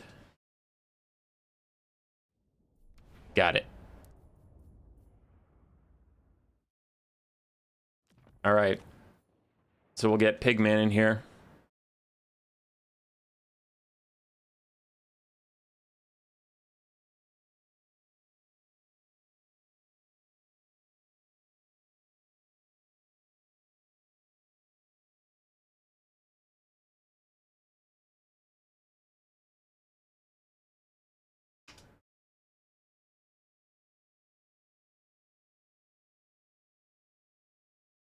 Okay.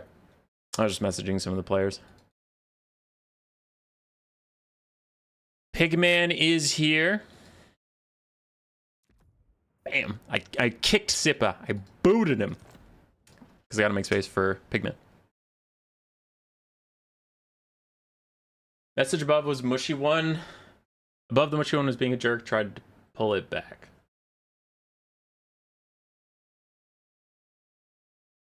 Oh, Will. I got you. I got you, fam.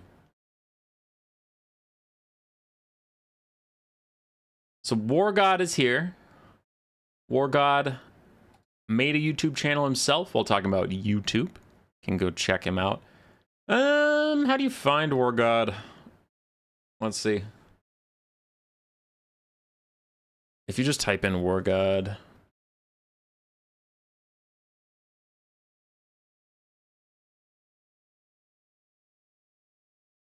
Comes up with somebody else.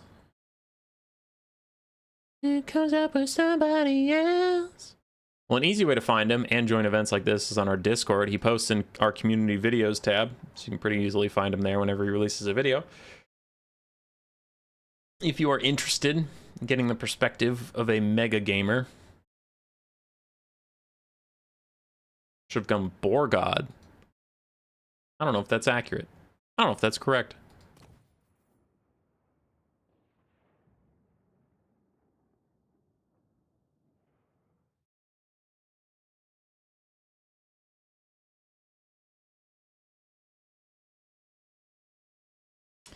Oh yeah, I have to message War God.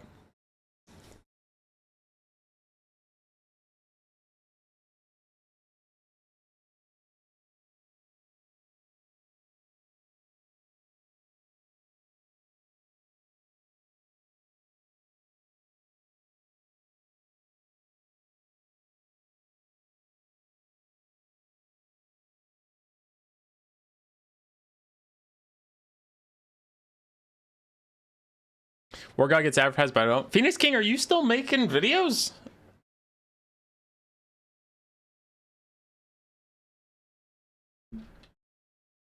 I gotta change the map. He's on the Greenskins. Okay. So we gotta go to Gorgazan.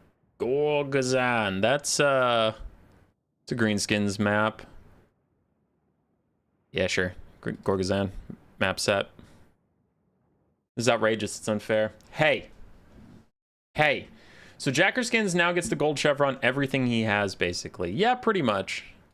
Yeah. So how this traditionally works is for the Gladiator stuff, he lost all his units. He has all those funds. He can spend them on the units he still had to get them chevroned up or upgraded. Like, if Celestra wasn't already riding her giant crab, he could have taken the giant crab. Something like that. Just an FYI. You make videos whenever you have a good idea for video. All right, Phoenix King. Well, you have mod access. If you want to link your channel, feel free. War God posts a little more consistently on our community videos, so it's easier for me to just be like, yeah, go on our Discord and look for War God in the community videos tab.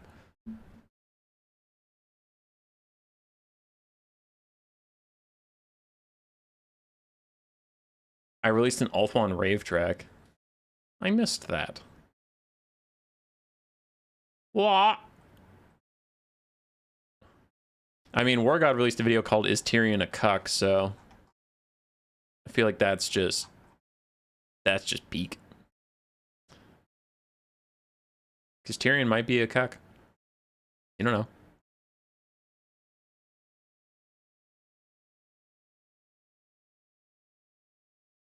All right, my Patreon chat is popping, and by that I mean Sipa. But Sipa and Contrarian Codex have come up with an idea. Chat, I'm gonna start a poll. Serious question. Uh-oh, we're loading in.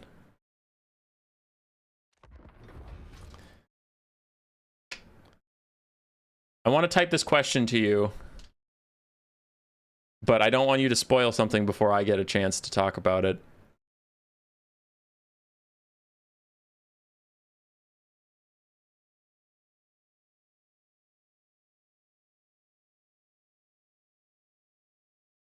So people are memeing on me that I should make a Solastra lore video that's an hour long, but that lady does not have an hour's worth of lore, so I would have to like fill in a lot of gaps. But yeah, would you actually watch it, or is that something like, nah, I'm not interested, which is fine. Okay, so why I blacked this out is because for narrative reasons, I told Jackerskins to do something pretty fun, and to be fair to Pigman, War God, he used to be known as Pigman.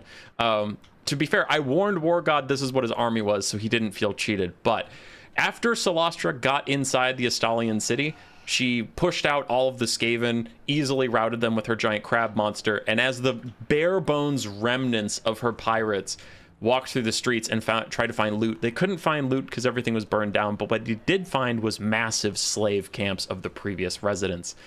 Now, Solastra gave these slaves one choice. You can become pirates in the service of your queen, because she used to be a Bretonnian. She doesn't really despise humanity in any way. She's just like, serve me, your Bretonnian mistress overlord, or die. And the Estalians, pretty mad at the Skaven, were like, sure, whatever, we'll become pirates. We have nowhere to live now anyway. So flooding her ranks with Sartosan militia and Sartosan Free Company, Solastra was once again a fighting force. Now that is still a lot of space for not a lot of money. So with the extra money, we can see the Sartosan militia are gold chevroned. And then the Syrenes are triple gold chevroned. The Carronades are triple gold chevroned. And it looks like the Vampire Fleet Captain and Solastra got a couple more goodies, Kiss of the Deep and Arcane Conduit among them.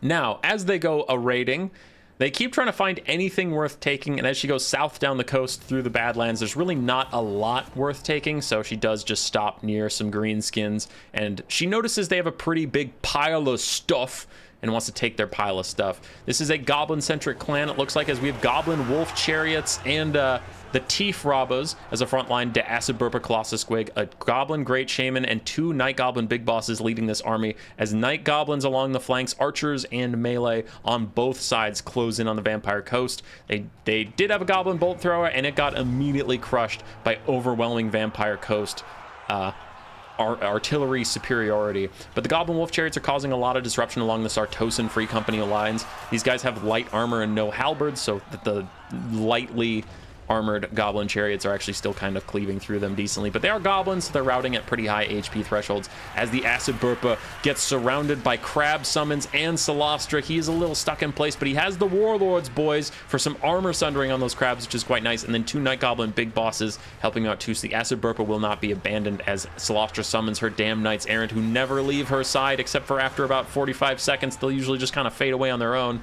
Oopsie poopsie, there go the Ghost Knights. As we have a Curse of the Bad Moon going through the Zombie Pirate Deckhands mob and the Polar's mob. And I will say, I miss the old Curse of the Bad Moon, the big jaw Pac-Man that was like flapping around. I miss that thing. The new moon is fine, but still, the old one was cooler. Fight me. Our Sartosan Free Company come running through here. They're going to run these goblins back. Ashamed that they could not defend their home city from the Skaven, they will make sure these Greenskins feel the pain as spinning loons go straight through the Deckhands mobs, and Solastra might soon be the undead queen of an entirely mortal army, as she herself is actually starting to fall a little low. Half HP on her, and if she dies, I'm gonna have to get Aranessa Saltspite in here to lead these guys. We'll see. As Syrenes try and close in on the back of these Night Goblins, Wah is giving them a little bit extra courage, a little bit extra damage as they try and take out the Carronades right now. But we'll see. Those goblins are going to get spooked pretty darn fast, especially when Wah wears off. Solastra is getting very, very low, and the Acidburpa is chomping through. I believe that is the second summon of the Rotting Prometheans. I believe, yep, that is the second and final summon of the Riding Prometheans. Night Goblin Archer still poking away at Celestia. Sartosan Free Companies chase down those Night Goblins. And how are we doing here? I have mortal units to track again. Got it. I should pay attention to that. As archers are about to get the Sartosan Militia and the Sartosan Free Company to shatter, we will have to cut those, maybe, possibly, but let's see. Nope, they're hanging on for now. They're chilling. As the Free Companies trade fire with the archers, archers are going to win that versus straight shot handgun mobs. Generally, archers do have a better time as the Acid Burpa is 1v1ing Celestia, but there are zombies behind it. Actually, Sartosan Free Company behind it. And, you know, it's just a little scared. It's a little spooked. Looks like we're going to lose both mortar crews here soon. Soon it'll just be Sartosan melee boys trying to carry this army. In the background, making sure those guys haven't shattered. No one has shattered just yet. And the Night Goblin War Boss does use his Squig Herd summon, and he even uses some healing for himself as Night Goblin Archers continue to pincushion Celestia as she runs away. Celestia does have a healing caster if she needs it, so I find it extremely unlikely that she will outright die. But more Sartosan Free Company in the background starting to rout. Gotta keep my eyes on to make sure nobody's shattering over there. You guys shattering? Are you shattering over here? Those guys are actually gonna make it all the way off the field. Dun, dun, dun, dun, dun, dun, dun, dun. With the zombie pirate deckhands mobs getting onto these Night Goblin Archers, those guys won't last too much longer. Sartosan Militia also firing at them as they go. I don't see why these guys would shatter all of a sudden, so I think they're going to make it off the map just fine. It looks like we'll lose some mortars, maybe lose some more zombie units, as the zombie fleet captain did just overcast Invocation to Heck on herself. It's very hard to remember that that spell cannot heal mortal units, so that unfortunately was a wasted overcast and a little bit of extra damage she didn't need to take, but she's doing okay, still healing up, still fighting the two goblin big bosses. The Night Goblin Shaman is going to run in here. Oh, there's another Curse of the Bad Moon in the background. Hello, Curse of the Bad Moon. Yeah, I'm an evil bad moon. Squig Herds using the last of their life to rear charge some of these Sartosan Free Companies. Free Company!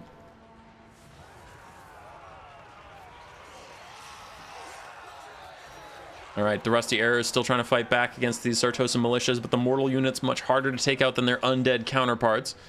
For the poor Greenskins, army losses is going to kick in soon as both Night Goblin big bosses are retreating, and once the Squig Herd fades away in 12 seconds, that's just going to be too much for the goblins to handle. Their Goblin Great Shaman is also going to be routing, and it looks like we'll be okay as the Rusty Arrows are shooting at the Sartosan militia that is routing right now. I don't think they can do enough damage to shatter it, but we will see. Army losses coming in clutch, and the spinning loons go out. Now, Pigman is actually incentivized not to surrender. He has an unbreakable unit, and this isn't bad manners. Ah, he didn't surrender, but it wouldn't be bad manners for him to finish out the fight because he was trying to crumble something to death, and that does matter. But for the army, we lost no Sartosan units, but we did lose both mortars and the carronade. So Celostra's army is getting decidedly melee focused.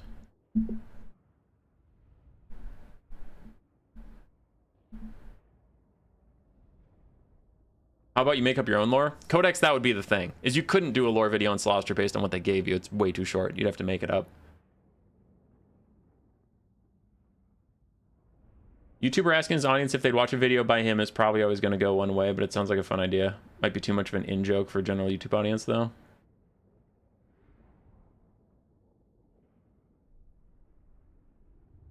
Jeremy, 1, good to see you. 2, yeah, fair. All right, so now the Sartosan army is getting all the gosh dang chevrons. Look at all those chevrons.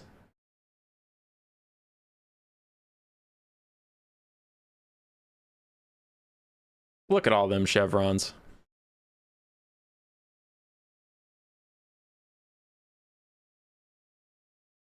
So,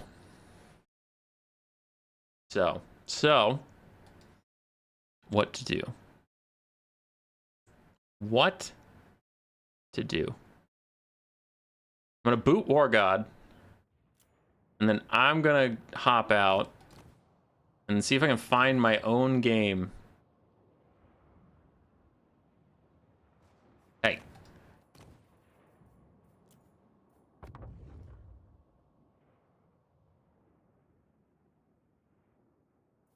Boom, we're in. All right. So Celostra's got all these Sartosans. Who is worth raiding? Gotta find somebody worth a lot of money that Celostra would want to raid. What did Jack ban? Tomb Kings, Empire, Dwarves, Wood Elves, Grand Cathay. Okay. Okay. I need to think of somebody with a lot of money. That isn't banned. The Thin Glizzies. We're going with Lizardmen.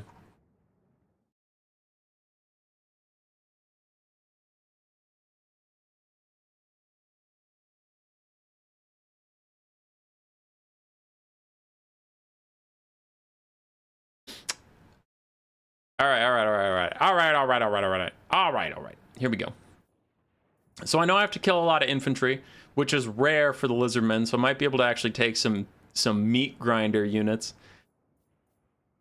And I'm feeling a bit fun. Let's not fully try and just like ruin this man's whole career. Like, I'm gonna go fire Slan and like just kill all your infantry and all that stuff. We're not gonna do that. We're gonna grab Gorok, because we know he's coming for the most gold he can.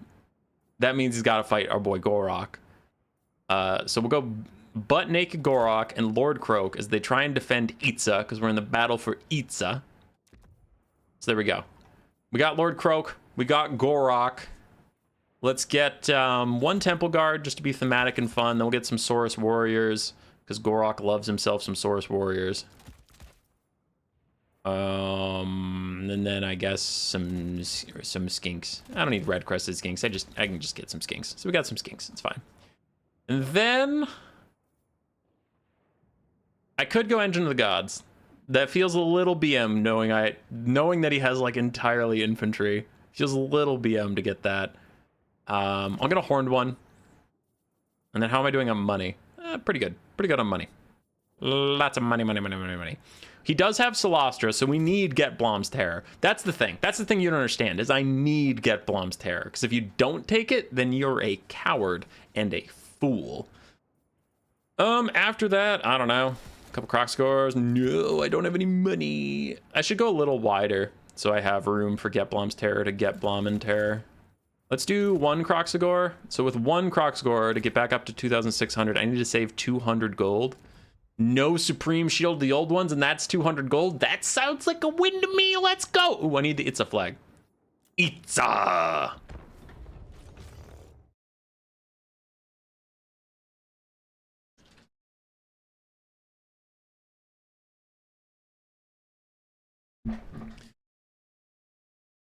Dwayne Gorok Johnson.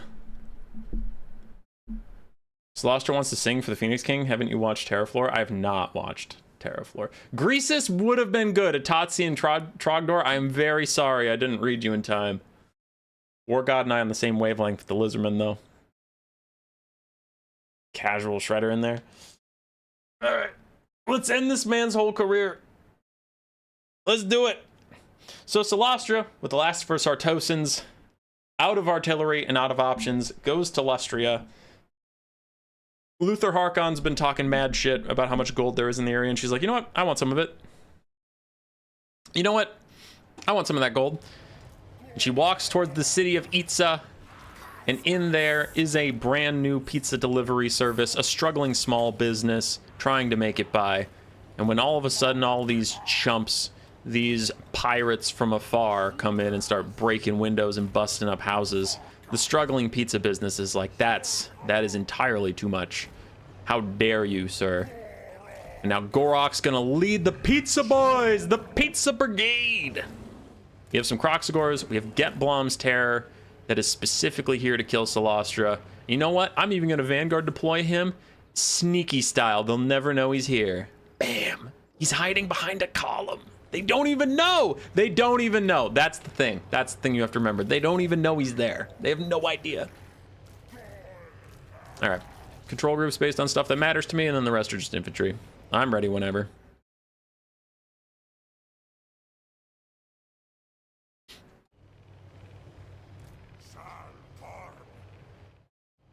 You know what's funny is I might still have a chance to win just because even though I took Lord Croak because it's Itza and whatever, he does have really good infantry clearing spells, so I actually might be able to kill these guys. Maybe. Get Blom's Terror is just get Blom and Terror, and he's gonna just stay behind his little column. Let's get attack orders going. So I'm gonna try and get my skinks to go around the sides just to get out of the way of my Saurus a bit. And then we'll have Saurus march forward and engage. Oh wait, he's gonna engage there. Then my horned ones and Kroxigors can kind of vibe a little bit. Oh no! Giplum, run! Run! 75 speed to my 75 speed. I should be okay. Serpentine! Serpentine Babu! Slalom! They can't slalom! He's slaloming! He's slaloming! He's slaloming! Get back to the things! Never before have I been betrayed this severely. Get into the Saurus! Get into the Saurus! Get Blum! Uh-oh. Not my Croxies. All right. Grok's got to get up there. Got to get in the zone. I'm going to try and ignore these fools. No, don't shoot him. Don't shoot him. Don't do that.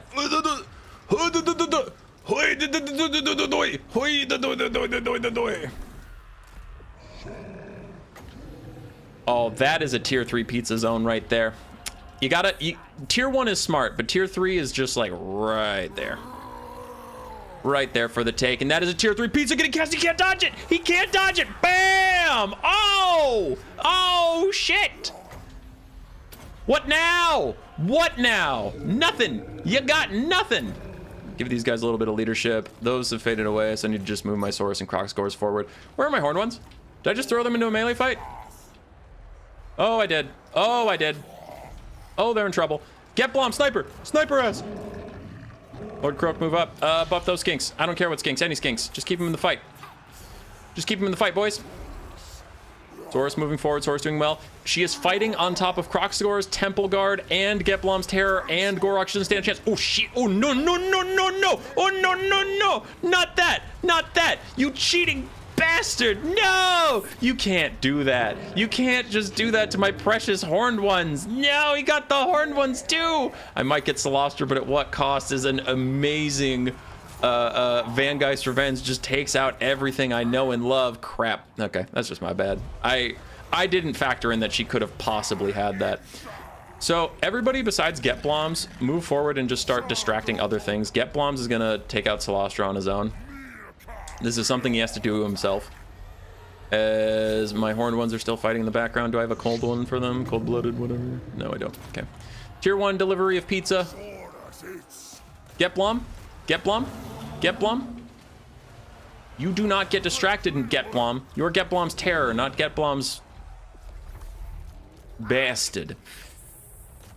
Lord Croak is under attack, as he be, as he do. We do have some horned ones in the background running around. Get Blom, you get it! You get it! You get it! You get in there! You do not give up. You are Get Blom's mother fudging terror. Uh-oh. I just used it not on my horned ones, and my horned ones all of a sudden started to fall apart leadership-wise.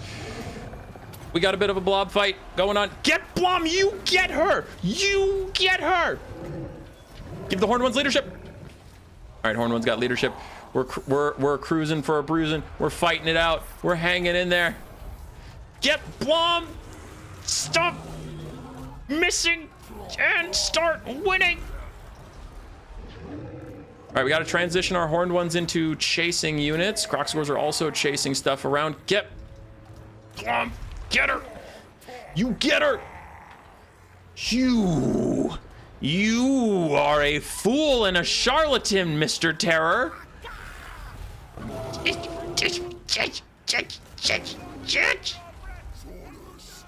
No, no, no, no, no, no, no. Some of the Sartosa militia are escaping. We don't like them escaping. No, no, no. Kill him. Kill him.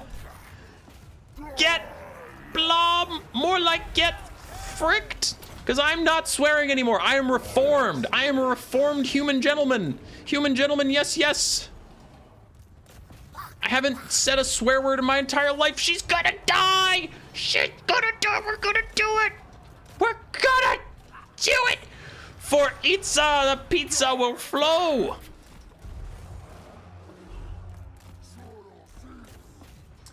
Human Boy's annoying. Human Boy's washed up. I never liked him anyway. Joke's on you, neither did I. Deliver that pizza. Temple Guard on the high ground, not doing much because they don't have to. Croxagors hitting those Celostra militia, Sartosa militia. That'll be fine. Get Blom's Terror got a whopping 2,300 value. So he actually did very well, despite the fact that I've been shit-talking him relentlessly. That is going to be a GG. We'll bring the vampire coast of Celostra Deerfawn to their knees. Their quest for gold will end for naught because they had to fight Skaven and then Greenskins. And then when they finally found some gold, they also found Gorok.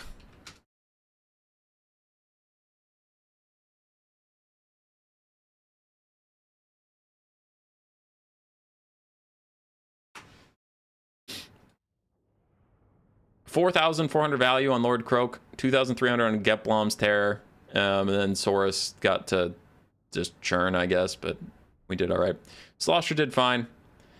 Triple gold chevron, all infantry army. Not quite able to carry, but it was close. It was fun. Sartosan militia, something for the lore vid. Or Celostra, I guess, yeah. Is it worse to be a has-been or never was? Is it possible? I am both, dude. I am both. All right. That's looking like it. It's wrapping up to a natural conclusion. Thanks to people who played today. It's a pretty limited cast of people that can play this early in the morning, but this was the only time I could stream because I got to take my dog to the vet. Nothing is wrong with her. Do not worry. It's just a yearly checkup, but it is scheduled for 1, so it was like, okay, well, usually if I stream during the EU time zone, I'll stream at like noon to like 4. But I had an appointment at 1, so it was like, well, if people want me to stream today, I can stream at 9 o'clock my time. So, yeah.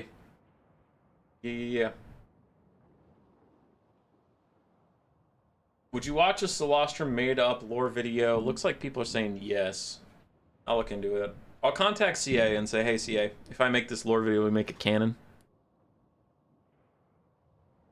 Use this for Celostra lore video. Easy win.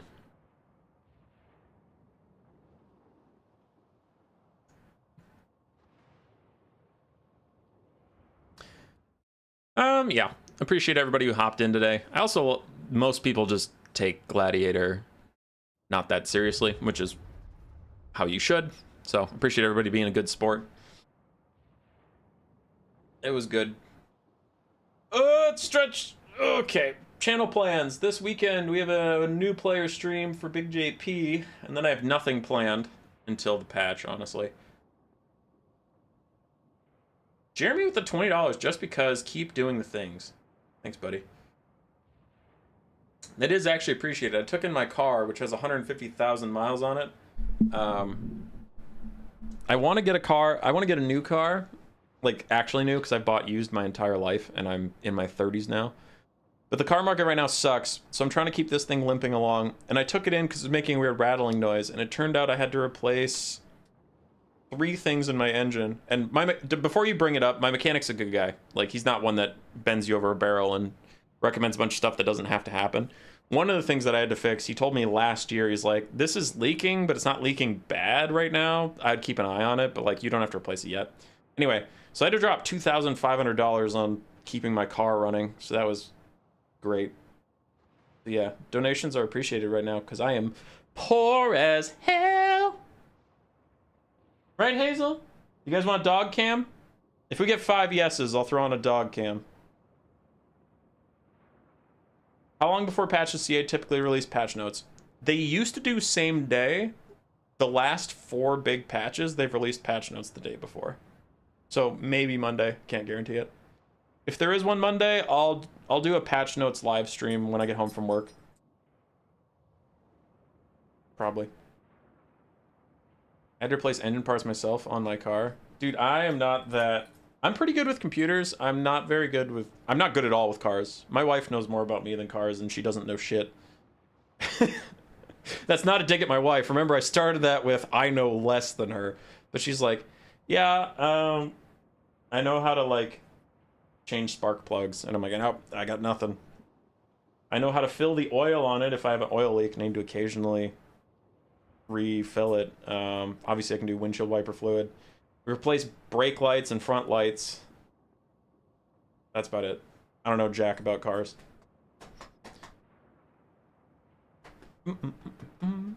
So when do you think the patch will come out after it's delayed? Also, yes. They said it's coming out next Tuesday for sure. Like, they were like, this day it is coming out. So I have no reason to doubt them. All right, people want dog cam? Let's get the puppy. Let's get the puppy. Hazel's all excited. She's like, is that me? Am I the puppy? All right, Hazel. Oh. Dog coming.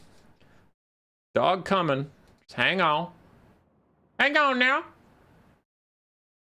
Video capture device on. What does that do? Doesn't do anything. Doesn't do shit. Yeah. Remove that video capture device. Just add a new one.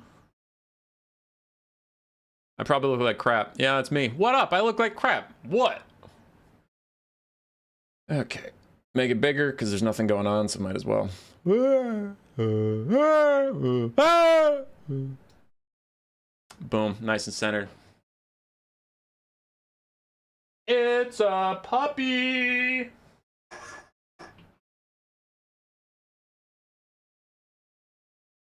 Up that way.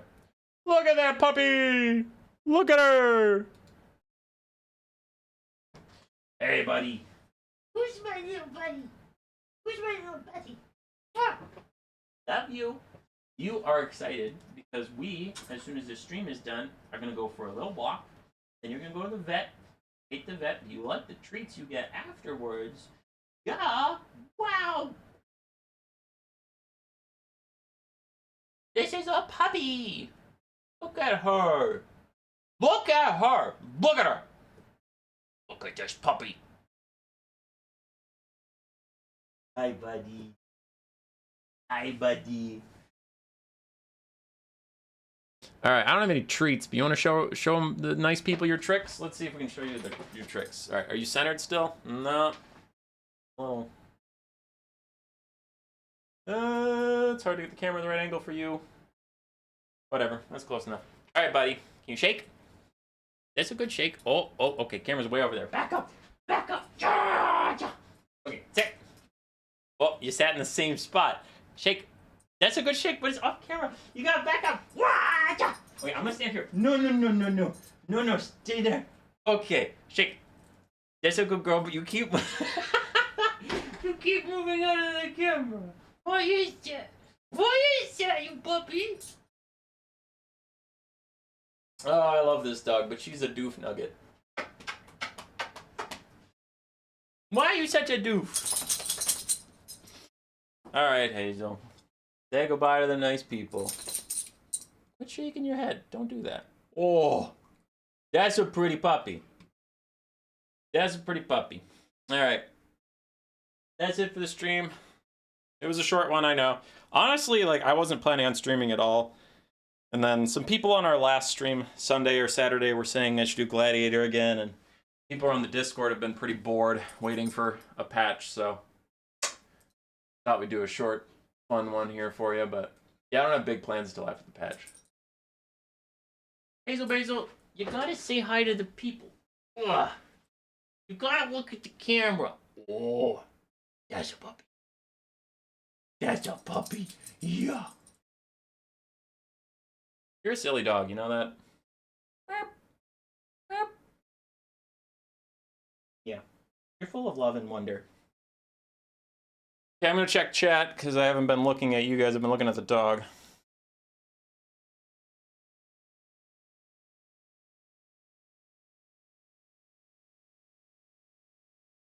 Bye, everybody. Subscribe if you're not, or don't. I don't know. Do whatever you want.